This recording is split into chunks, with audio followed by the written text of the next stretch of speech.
اچھا، اب ایک فرمائش ہوئی ہے، اعلیٰ حضرت سرکار جو حضور پاک علیہ السلام کی بارگاہ میں تشریف لے گئے اور حضور کا آپ نے اپنے سر کی آنکھوں سے دیدار کیا، جیتے جاگتے.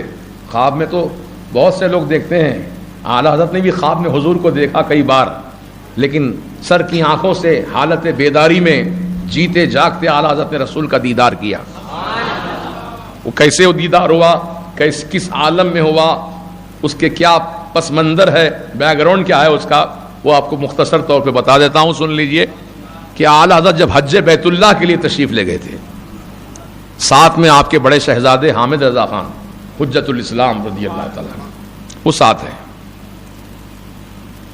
جب وہاں پہنچے تو اچانک موسم کی تبدیلی ہوتی ہے، پانی کی تبدیلی ہوتی ہے، تو اعلیٰ حضرت کی طبیعت بہت ناساز ہو گئی، شدت کا بخار آ گیا. 105 ڈگری بخار تھا.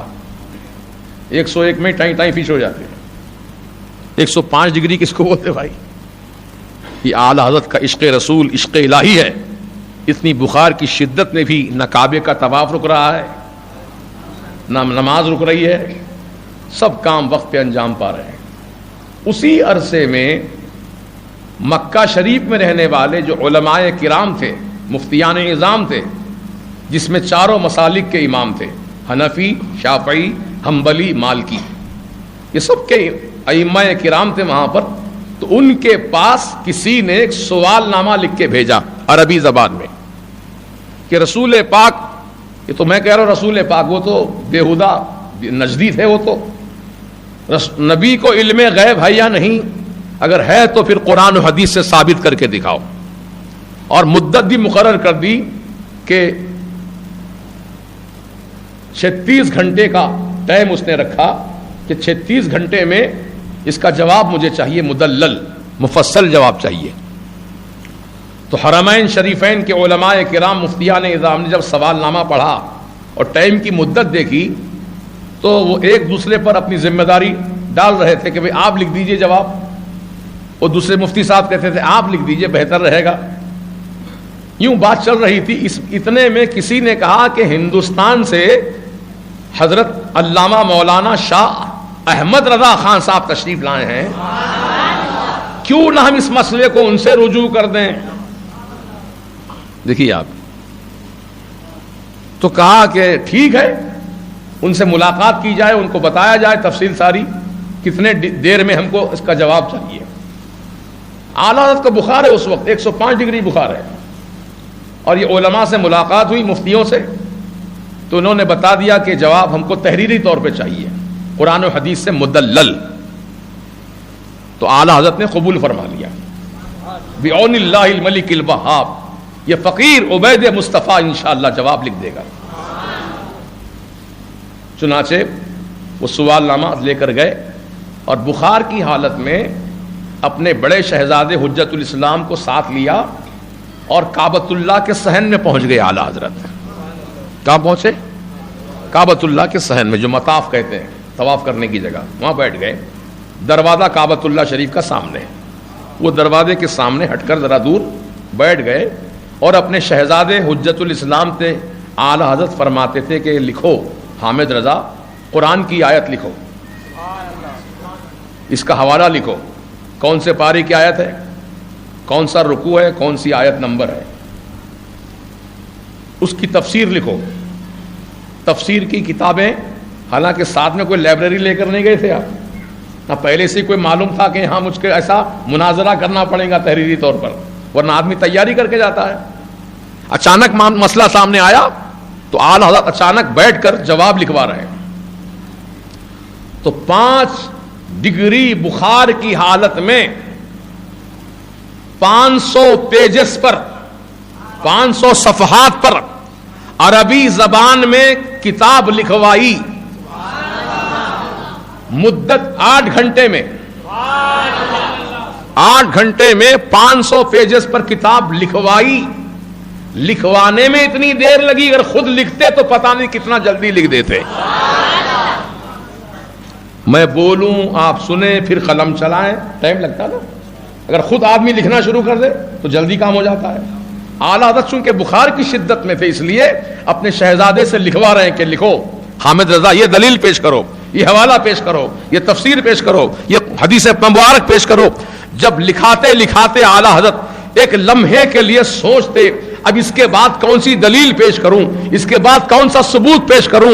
آپ کی نگاہیں اچانک در کعبہ پہ اٹھتی ہیں تو کیا دیکھتے ہیں؟ در کعبہ پر سرکار غوث اعظم نظر آ رہے ہیں اور فرما رہے ہیں اے احمد رضا پریشان کیوں ہوتا ہے، لکھ یہ دلیل، لکھ یہ حوالہ، لکھ یہ تفسیر لکھ. چنانچہ میرے غوث پاک کا فیضان راست طور پر اعلیٰ حضرت کو حاصل تھا اور آپ اعلیٰ حضرت کتاب لکھوا رہے ہیں.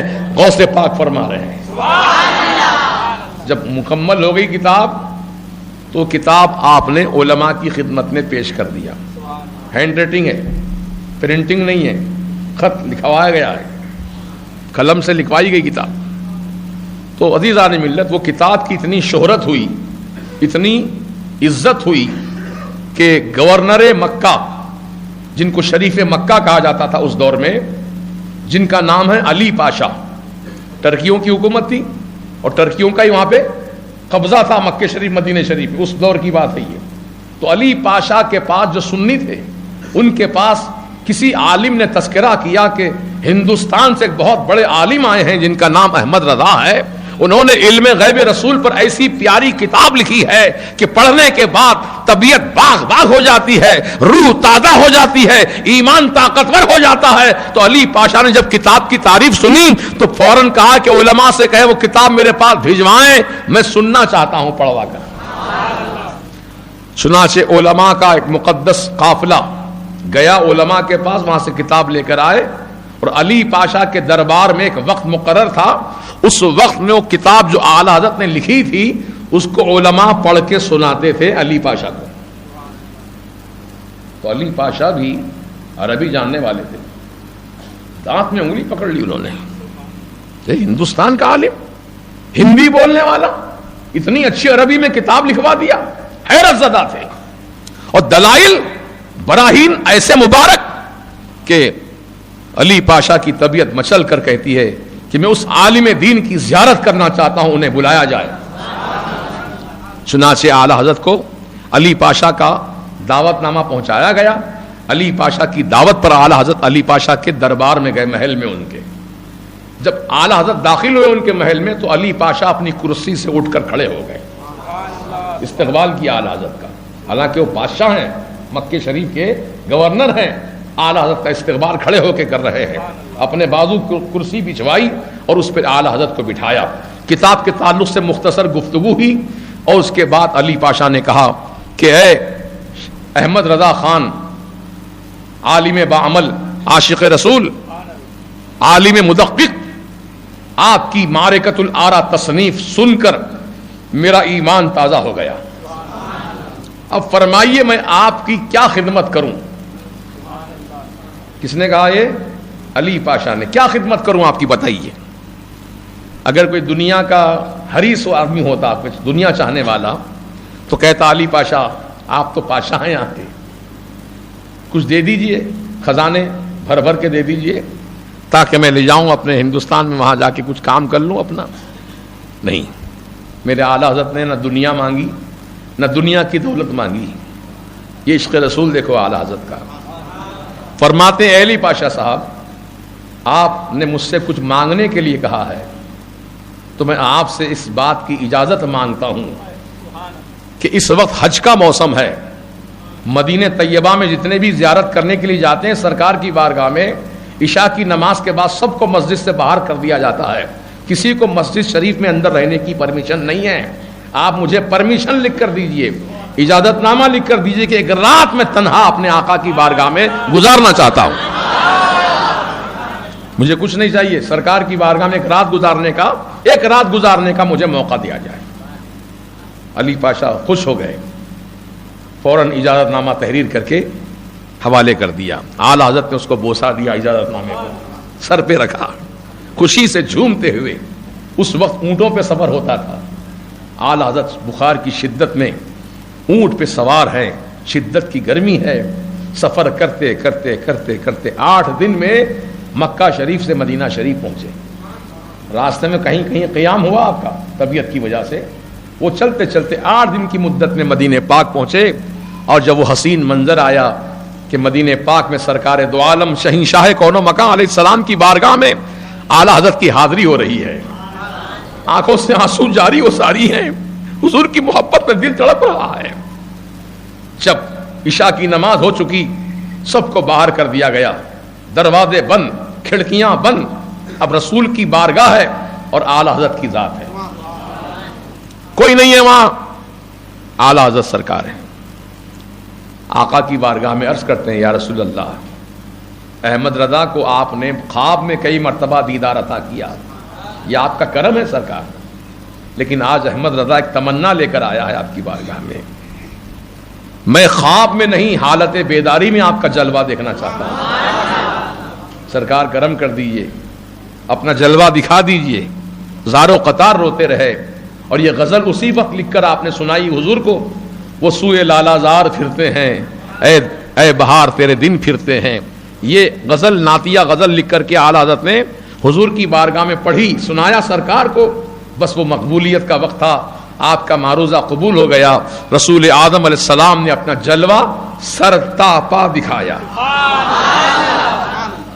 سر سے لے کے پاؤں تک اتنا چہرہ ہی نہیں دکھایا، پورا بدن پاک حضور کا اعلی حضرت نے اپنے سر کی آنکھوں سے دیکھا۔